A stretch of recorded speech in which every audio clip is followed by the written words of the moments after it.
இரைச்சல் இருக்கும். கண்டிப்பா. ஆட்டோ சத்தம், மக்கள் பேசுற சத்தம், ரயில் புறப்படுற அந்த பெரிய இரும்பு சத்தம்னு ஒரு மாபெரும் ஒலிக்கடலுக்கு நடுவுல நீங்க இருக்கீங்க. அந்த சத்தத்துல நம்ம பக்கத்துல பேசுறதே நமக்கு சரியா கேட்காது.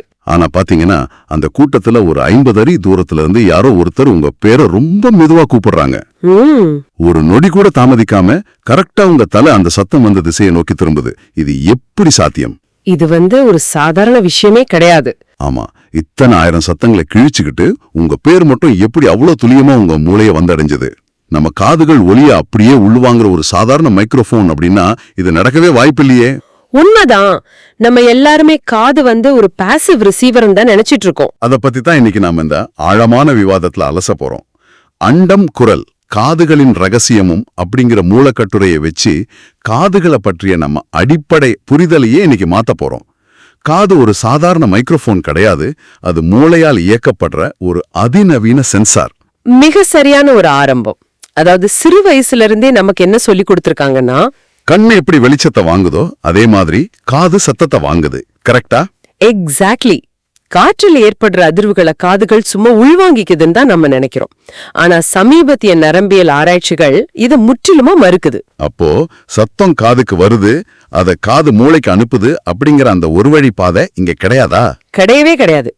மூளைக்கும் காதுக்கும் நடுவுல நடக்கிற தகவல் பரிமாற்றம் நாம நினைச்சு கூட பார்க்க முடியாத அளவுக்கு ரொம்ப சிக்கலானது. ஒரு நிமிஷம், எனக்கு இங்க ஒரு பெரிய சந்தேகம் வருது. சொல்லுங்க. அது ஒரு பாசிவ் ரிசீவர் இல்லைன்னு சொல்றீங்க. அப்படியானால் சத்தம் காற்றிலிருந்து நேரடியா காதுகளை நுழைவதையெல்லாம் எப்படி தடுக்க முடியும்? காதுக்கு கதவுகள் எதுவும் கிடையாதே. ஆமா, இது ஒரு நியாயமான கேள்வி. அதாவது மூளை அந்த சத்தங்களை எல்லாம் வாங்கிட்டு இப்போ இந்த சத்தம் தேவையில்லை அப்படின்னு சொல்லி குப்பையில போடுதா? அப்படி செஞ்சா காது இன்னும் ஒரு சாதாரண மைக்ரோஃபோன் மாதிரி தானே வேலை செய்யுது. இங்கதான் ஒரு மிகப்பெரிய ட்விஸ்ட் இருக்கு. மூளை ஒலிய வாங்கிக்கிட்டு அதுக்கப்புறம் நிராகரிக்கிறது கிடையாது. ஓஹோ, அப்போ என்ன நடக்குது? அந்த தணிக்கை, அதாவது அந்த சென்சார்ஷிப் காதுக்குள்ளேயே நடந்து முடிஞ்சிடுது.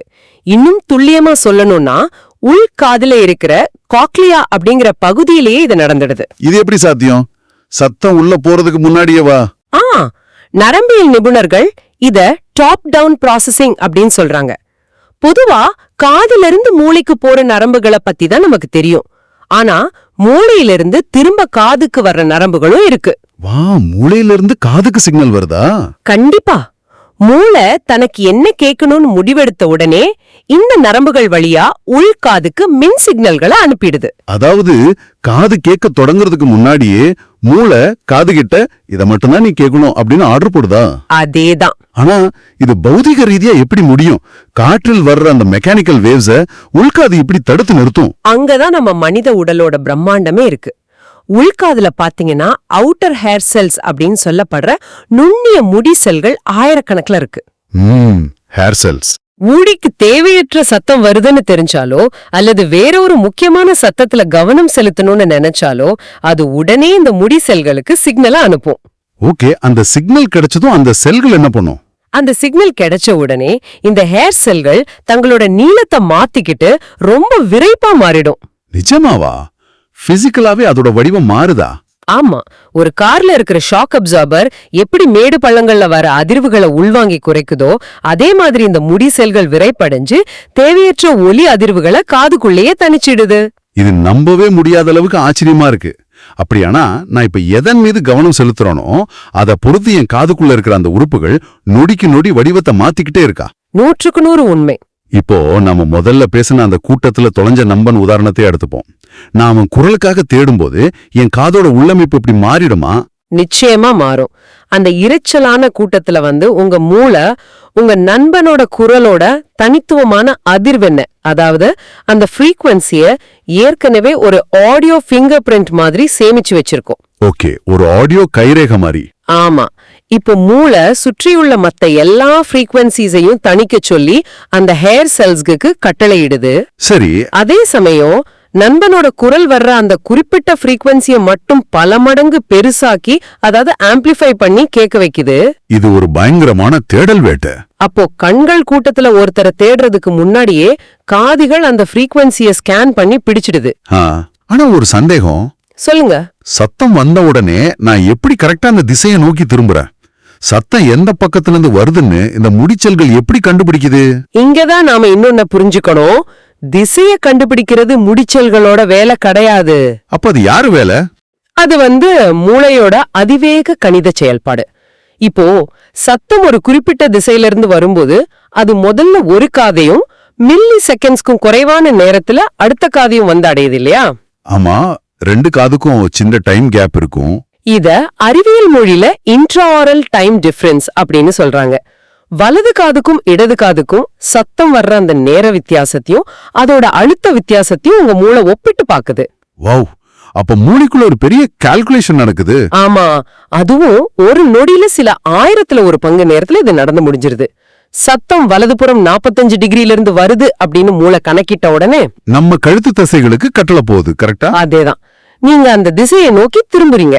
கண்கள் பாக்குறதுக்கு முன்னாடியே காதுகள் அந்த இடத்த லாக் பண்ணிடுது.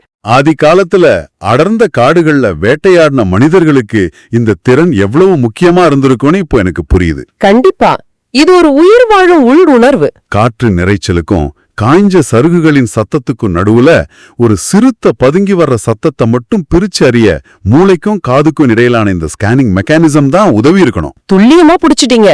இன்னைக்கும் அதே உள்ளுணர்வு தான். டிராபிக்ல நாம நடக்கும்போது பின்னாடி வர வண்டியோட சத்தத்தை மட்டும் நம்மள கவனிக்க வைக்குது. உண்மைதான். ஆனா மூலக்கட்டுரையில இதை விட ரொம்ப முக்கியமான ஒரு விஷயத்தை பத்தி பேசிருக்காங்க. என்ன அது? காது எப்படி தனக்கு தேவையான சத்தங்களை தேடி பிடிக்குதுன்னு இப்போ நம்ம பார்த்தோம். ஆனா அது எப்படி தேவையற்ற சத்தங்களை தடுக்குதுன்னு விவாதிக்கும் போது கட்டுரையாளர் ஒரு வார்த்தையை பயன்படுத்துறார். அதாவது மின்காந்த வடிகட்டி. ஆமாமா, கட்டுரையை படிக்கும்போது நானும் அந்த வார்த்தையை கவனிச்சேன். ஆனா எனக்கு இதுல ஒரு பெரிய சந்தேகம் இருக்கு. என்ன சந்தேகம்? ஒளி அப்படிங்கிறது ஒரு எந்திர அலை, அதாவது காற்றில் ஏற்படுற ஒரு மெக்கானிக்கல் வேவ். அது எப்படி மின்காந்த வடிகட்டியால தடுக்கப்படும்? ஒரு எந்திர அலையை தடுத்து நிறுத்துறதுக்கு மின்காந்தவியல் எப்படி பயன்படும்? இது அறிவியலுக்கு முரணா இருக்கே. இல்ல கட்டுரையாளர் இத சும்மா ஒரு உருவகமா பயன்படுத்தியிருக்காரா? இது ரொம்ப சிறப்பான கேள்வி. நிறைய பேருக்கு இந்த நியாயமான சந்தேகம் வரும். அப்புறம் எப்படி அது வேலை செய்யுது? கட்டுரை சொல்ற அந்த மின்காந்த அப்படிங்கிற வார்த்தையோட பின்னாடிய நாம கொஞ்சம் உயிரியல் ரீதியா புரிஞ்சுக்கணும். ஒலி அலைகள் காதுக்குள்ள நுழைஞ்சு காக்லியாவில் இருக்கிற திரவத்தை அதிர வைக்குது. ஓகே, அது வரைக்கும் மெக்கானிக்கல் தான். ஆமா, ஆனா அந்த இயந்திர அதிர்வுகளை நம்ம முன்னாடி பேசின அந்த ஹேர் செல்ஸ அப்படியே மூளைக்கு அனுப்புறது கிடையாது. ஓஹோ, அப்ப என்னவா அனுப்புது? அந்த அதிர்வுகளை மின் சிக்னல்களாகவும் வேதியியல் மாற்றங்களாகவும், அதாவது எலக்ட்ரோ கெமிக்கல் சிக்னல்ஸா மாத்திதான் செவிப்புல நரம்பு வழியா மூளைக்கு அனுப்புது. ஓ, அப்படியானால் ஒலி நம்ம உள்காதுல இயந்திர அலையா இருந்து மின்சக்தியா உருமாறுதா? எக்ஸாக்ட்லி. இந்த மாற்றத்தின் போதுதான் கட்டுரையாளர் சொல்ற அந்த மேஜிக் நடக்குது. மூளைக்கு தேவையற்ற சத்தங்கள் வரும்போது மூளை திரும்பவும் மின் சிக்னல்களை அனுப்பி அந்த முடிசல்களை கட்டுப்படுத்துது. அதாவது இயந்திர அதிர்வு மின் சிக்னலா மாறுற அந்த ப்ராசஸ்லயே ஒரு தணிக்கை நடந்துடுது. ஆமா, மூளையோட மின் கட்டளைகளால ஒரு வடிகட்டுதல் அங்க நடக்குது. இதத்தான் கட்டுரை ஆசிரியர் ஒரு மின்காந்த கட்டுப்பாட்டில் இயங்கும் வடிகட்டி அல்லது ஆக்டிவ் ஃபில்டர் அப்படின்னு சொல்றார். சுருக்கமா சொன்னா காதுக்குள்ள நடக்கிறது வெறும் பௌதிக அதிர்வு கிடையாது, அது ஒரு ரொம்ப சிக்கலான எலக்ட்ரோ கெமிக்கல் ப்ராசஸ். ஆமா, கண்டிப்பா. இப்போ இது எனக்கு ரொம்ப தெளிவா புரியுது. பாத்தீங்கன்னா இது நம்ம ஆக்டிவ் நாய்ஸ் கேன்சலேஷன், அதாவது ANC ஹெட்போன்கள் வேலை செய்யற விதத்தோட ஒத்து போகுதா? ஒரு வகையில சொல்லலாம். அந்த ஹெட்போன்கள் எப்படி வெளியில இருந்து வர்ற தொடர்ச்சியான இரைச்சலை கேட்டு அதுக்கு எதிரான ஒரு ஒலியை உருவாக்கி அதை கேன்சல் செய்தோ அதே வேலையை தான் நம்ம மூளையும் காதும் சேர்ந்து செய்தா. நீங்க சொல்ற அந்த ANC தொழில்நுட்பம் மனித காதுகளின் செயல்பாட்டை பார்த்து உருவாக்கப்பட்ட ஒரு ரொம்ப சாதாரண நகல் மட்டும்தான். ஓ, அப்படியா? ஆமா, ஹெட்போன் செய்யற வேலையை விட மனித காது செய்யற வேலை பல கோடி மடங்கு சிக்கலானது. அது எப்படி? ரெண்டும் நாய்ஸ் கேன்சலேஷன் தானே பண்ணுது. ஹெட்போன் வெறும் தொடர்ச்சியான இரைச்சலை மட்டும்தான் கேன்சல் பண்ணும். உதாரணமா விமானத்தோட இரைச்சல் அல்லது ஏசியோட சத்தம் மாதிரி. கரெக்ட். ஆனா நம்ம காது சூழ்நிலைக்கேற்ப எதை கேட்கணும் எதை தவிர்க்கணும் அப்படிங்கறத நம்ம மனநிலை மற்றும் தேவையின் அடிப்படையில வினாடிக்கு வினாடி மாத்திக்கிட்டே இருக்கும். வாவ், இப்ப இந்த விவாதத்தை கேட்டுக்கிட்டு இருக்கிற நீங்க ரோட்ல டிராபிக்ல பயணம் செஞ்சுக்கிட்டு இருக்கலாம், அல்லது வீட்ல ஃபேன் ஓடிக்கிட்டு இருக்கிற அறையில இருக்கலாம். ஆமா, சுத்தி எத்தனையோ சத்தங்கள் இருக்கும். உங்களை சுத்தி இவ்வளவு சத்தம் இருந்தாலும் உங்க காது இப்போ என்னோட குரலையும் நிபுணரோட குரலையும் மட்டுமே பிரித்து எடுத்து உங்க மூளைக்கு அனுப்பிட்டு இருக்கு. அதே நேரத்துல மூளை வந்து சுற்றியுள்ள மத்த வண்டிகளின் சத்தத்தையோ அல்லது ஃபேனோட இரைச்சலையோ தணிக்க தொடர்ந்து கட்டளைகளை போட்டுக்கிட்டே இருக்கு. இத நினைக்கும் போது நம்ம உடம்பு மேல நமக்கு ஒரு பெரிய மரியாதை வருது இல்லையா? நிச்சயமா. இந்த வடிகட்டுற திறன் மட்டும் இல்லை என்றால் மனித மூளையால ஒரு நாள் கூட இந்த உலகத்துல இயல்பா வாழ முடியாது. அவ்வளவு கஷ்டமா அது? கண்டிப்பா. உலகத்தில் உள்ள அத்தனை சத்தங்களும், தெருவுல போற ஒவ்வொரு வண்டியோட சத்தமும், பக்கத்து வீட்ல பேசுறவங்களோட சத்தமும் ஒரே நேரத்துல மூளைக்குள்ள போச்சுன்னா அந்த இன்ஃபர்மேஷன் ஓவர்லோட தாங்காம நம்ம நரம்பியல் மண்டலம் ஸ்தம்பிச்சிடும். ஆத்தி, நினைச்சு பார்க்கவே பயமா இருக்கே. அந்த சத்த சுனாமியிலிருந்து நம்மள காப்பாத்தி நம்ம மூளையோட அமைதியை பாதுகாக்கிற மாபெரும் கேடயமா நம்ம காதுகள் செயல்படுது. ஆனா இது இன்னொரு கோணத்துல பார்க்கும்போது கொஞ்சம் ஆபத்தானதாவும் தோணுதே. எப்படி சொல்றீங்க?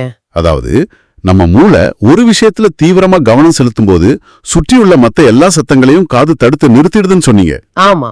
சில நேரங்கள்ல நம்ம ஏதோ ஒரு ஆழ்ந்த சிந்தனையிலயோ அல்லது கவலையில இருக்கும்போது யாராவது நம்ம பேரை கூப்பிட்டா கூட நமக்கு காதுல விழுறதில்ல. இது நம்ம எல்லாருக்கும் நடந்திருக்கும். என்ன காதுல விழலியா, நான் கூப்பிட்டுக்கிட்டே இருக்கேனே அப்படின்னு அவங்க கேட்கும்போது நாம இல்ல நான் வேற சிந்தனையில இருந்தேன் அப்படின்னு சொல்லுவோம். அப்போ இந்த வடிகட்டி அந்த அழைப்பை நம்ம உணர்றதுக்கு முன்னாடியே தடுத்துடுச்சா? ரொம்ப சரியா சொன்னீங்க. இத இன்அட்டென்ஷனல் டெஃப்னஸ் அப்படின்னு உளவியலாளர்கள் சொல்றாங்க. இன்அட்டென்ஷனல் டெஃப்னஸ், ஓகே. இப்போ நீங்க ஒரு முக்கியமான இமெயில் டைப் பண்ணிட்டு இருக்கீங்க அல்லது ரொம்ப விறுவிறுப்பான ஒரு படம் பார்த்துட்டு இருக்கீங்கன்னு வச்சுப்போம். சரி. அப்போ உங்க மூளை அதோட முழு கவனத்தையும் அந்த பார்வை சம்பந்தப்பட்ட வேலைக்கு ஒதுக்கிடுது. அப்போ காதுக்கு போற கட்டளை ரொம்ப தெளிவா இருக்கும். இப்போ எனக்கு வேற எந்த தகவலும் வேண்டாம் அப்படின்னு. அப்போ என் பேரை கூப்பிடுற சத்தம் என் காதுக்குள்ள போகுமா போகாதா? சத்தம் காதுக்குள்ள மெக்கானிக்கல் வேவா நுழையும். ஆனா அது மூளை உணர்ற மின் சிக்னலா மாற்றப்படாது. சத்தம் உள்ள போச்சு, ஆனா நீங்க அதை கேட்கல. இது எனக்கு இன்னொரு கேள்வியை உருவாக்குது. இந்த ஃபில்டரிங் மெக்கானிசம் நம்ம மனநிலையை பொறுத்து மாறுபடுமா? மூளைக்கட்டுரையில மன அழுத்தம் எப்படி நம்ம கேட்கிற திறனை பாதிக்குதுன்னு ஒரு குறிப்பு இருந்ததே. மிக முக்கியமான கேள்வி இது. நம்ம மூளையோட அமிக்டலா அப்படிங்கிற பகுதி தான் நம்ம உணர்ச்சிகளை கட்டுப்படுத்துது. ஓகே. நீங்க ரொம்ப மன அழுத்தத்துல, அதாவது ஸ்ட்ரெஸ்ல இருக்கும்போதோ கோபத்துல இருக்கும்போதோ மூளை ஒரு விதமான அலர்ட் நிலையில இருக்கும். அந்த நேரத்துல மூளை காதுக்கு தர்ற கட்டளைகள் முற்றிலுமா மாறிடும்.